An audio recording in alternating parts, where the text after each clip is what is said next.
Hello, Algebra II students. This is Mr. Kraft coming to you from my home. I hope you had a great, restful, and enjoyable spring break. I know it's been unusual conditions, but nevertheless, I hope it was good for you all. I hope you had a blessed and holy and wonderful Easter as well. And I hope you're coming back to classes with a fresh mind and all ready to start work again. So, what I want to talk to you about today is function operations. Now, we have had many equations like this. And we have said that these are functions. I'm not going to go through the definition of functions again. Basically, each x maps to one and only one y. If you remember the example of the birthdays, more than one person can have the same birthday, but one person cannot have more than one birthday. We write these in the format fx, such and such. And if we've got more than one we're dealing with, we might use g of x or h of x or whatever we feel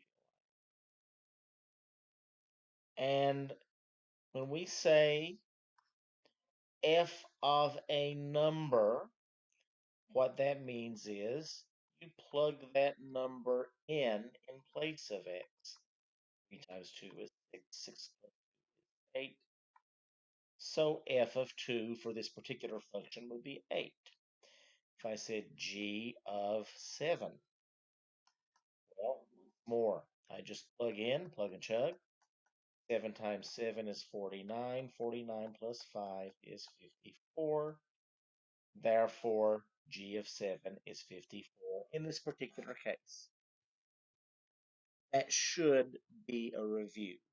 That should be something you know already. I know it's been a while. I understand that. But that should be basically what's going on. Well, what if I said f of x is 3x plus 2 and g of x squared minus 3? What if I said f plus g of x? This is what we're talking about when we say fraction or function operations. What does it mean to add the function? Well, in the most literal sense, it means exactly that. So suppose I knew that x was f of 4 would be 3 times 4 plus 2. I'm just plugging it in up here in the original function. 3 times 4 is 12. 12 plus 2 is 14. Then I would say g of 4 equals 4 squared minus 3, which is 16 minus 3, which is 13. Well, then we said f plus g. F is 14, and g is 13. So that gives us 27. So that would be the most obvious way to do that. But as perhaps you've learned by now in this class, sometimes the obvious or easier way is not necessarily the way we want to go about doing it. What we want to do is to figure out a way to do this in a general situation. I mean, what I just now did is fine and dandy if I know what x is. But what if I don't know what x is? What is f plus g of x then? Well, in that case, it is literally adding the two expressions. 3x plus 2 plus x squared minus 3. And that should be familiar as a simple quadratic equation. You always put the highest degree in first, x squared. So you got your squared term, then your plain x. In your numeric terms, you have to add those. 2 plus negative 3 is negative 1. So that is what the answer to this would be. Let's prove that. We used 4 a minute ago. So let's say f plus g of 4. Plug it in. 4 squared plus 3 times 4 minus 1 would be 16 plus 12 minus 1. 16 plus 12 is 28. 28 minus 1 is 27. Ta-da! That's exactly what we got before. The beauty of this, though, is that it doesn't matter, and what I'm boxing is the correct answer. The beauty of that is when I do that, I have the general answer no matter what x is. Whether x is 4, 5, 10,073,000, negative 48, it doesn't matter. So let me do another example. Make sure we're all clear on what we're talking about here. So let's say we have h of x equals 5x cubed minus 2x 12, and g of x plus 7. So h plus g of x would just be 5x cubed minus 2x 12 plus x be 5x cubed.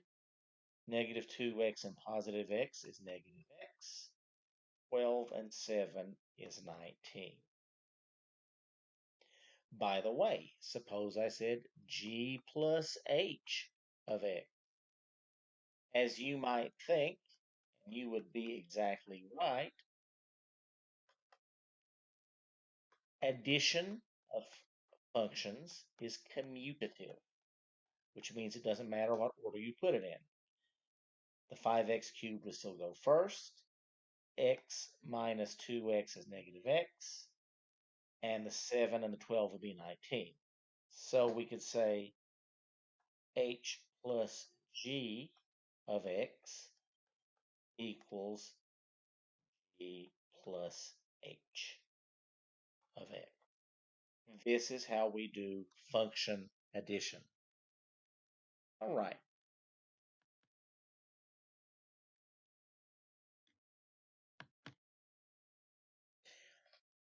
Well, so suppose we had f of x equals 3x minus 5, g of x equals squared plus 3. We add those guys together. It's just going to be 3x minus 5 plus x squared plus 3. Squared goes into the first place because it's the highest degree. 3x and 2x are 5x. If 5 and 3 are negative 2. And if I would have said g plus f x, it would have been the same thing exactly. Well, so now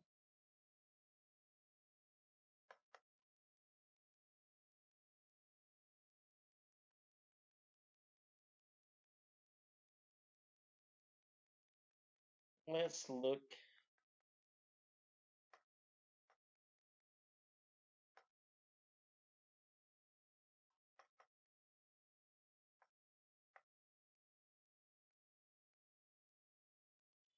what if I said f minus g of x?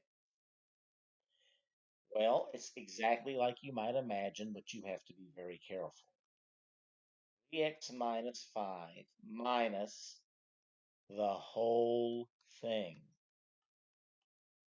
I told you before, this negative sign goes with everything. This is a distributive property. So I end up with 3x minus 5, the first part change. Minus makes that negative x squared. Minus makes that negative 2x. Minus makes that a negative 3. Negative x squared goes to the forefront. 3x minus 2x is positive x. And negative 5 minus 3 is negative 8. Is this commutative? Well, let's see. What you get here is x squared plus 2x plus 3 minus 3x minus. And I should draw a boundary there so you know the separate. So you get x squared plus 2x plus 3. The minus distributes. Minus a plus is a minus. Minus a minus is x squared. 2x minus 3x is negative x. And 3 plus 5 is 8. So essentially, you got a mirror image there. That was negative x squared plus x minus 8. This is x squared minus x plus 8. Not the same thing.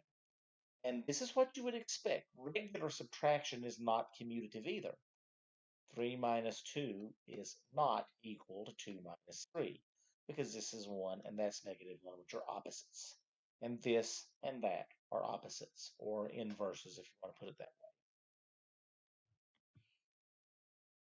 The last thing I want to talk about in this video is something like this. Let's go again and say fx equals 3x plus 2 and g of x equals x squared plus 1. This is something we call composition of functions.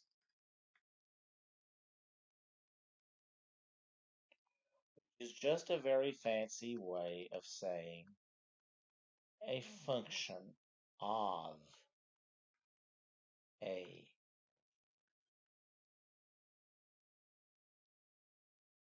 The way we write it is one of two ways. F, a little loop, little open circle on a dot. F composed with G. Or sometimes we say F of G of X. These two things mean the same thing. What the heck does that mean? This is a little bit clearer. It's a function of a function. I take the function that is to the right, the G, and I take it up, drop it in place of the X. So I'm going to get 3 times x squared plus 1, then the rest of that resumes. 3 times x squared is 3x squared. 3 times 1 is 3. 3 plus 2 is 5. So I have room. 3x squared plus 5. That's what f composed g is. Or, if you want to write it the other way, f of g of x. Now, let me write this up here. F composed g of x equals 3x squared plus 5. We'll have that for reference while I erase.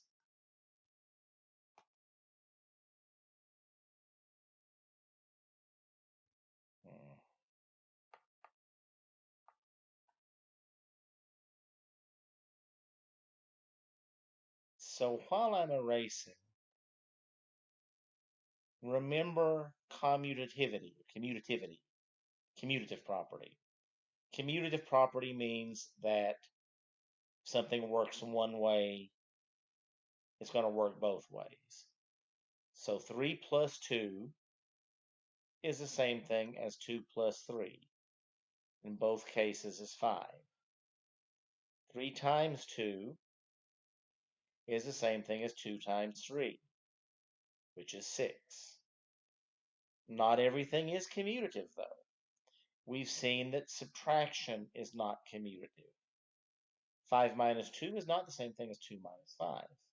5 minus 2 is 3, and 2 minus 5 is negative 3. You get the same absolute value. They're both 3 units out from the 0 on the graph. But 3 and -3 are certainly not the same. It's not the same to have $3 as it is to owe $3. So, do you think composition of functions is commutative like addition and multiplication are? Or do you think it's not commutative like the way that subtraction and division are not commutative? What do you think?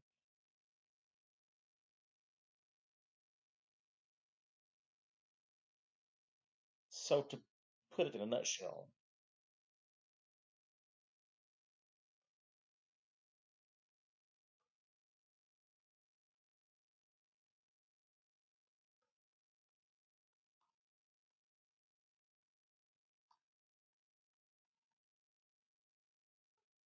is that true or not?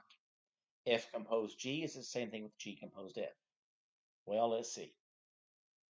If I compose F to G, that's what I plug in here instead of the other way around. So G composed with F of X is 3x plus 2 quantity squared plus 1. That is a FOIL problem. It's a perfect square. I'm not going to belabor that. The format is square of the first plus double the product of the first and the last. 3x times 2 is 6. Double that is 12, 12x. Square of the last. And then this 1 has to get into the picture. So 9x squared plus 12x, 4 plus 1 is 5. This here is G composed with F of X.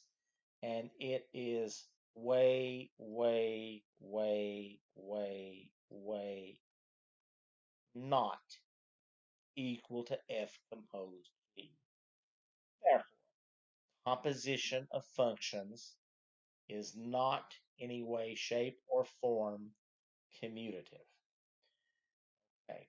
I hope this clarifies the material today. We will talk about it in more detail Tuesday. I'll give you some simple problems to do that. Also, hopefully, I will have the Zoom code. I mentioned this in the stream on the announcements for the class, but the Al has a Zoom account which has a whiteboard with it. So that means we could teleconference where not only could I see you face to face over the computer anyway, but I could actually use this whiteboard in real time. So instead of me doing this and posting it and hoping that you all get what's going on, it would be possible for me to actually take questions from you and write answers up here just like we would in the classroom. So stay tuned for that. I hope this made sense, and I will be talking to you again soon. And I'll talk to you later. Bye.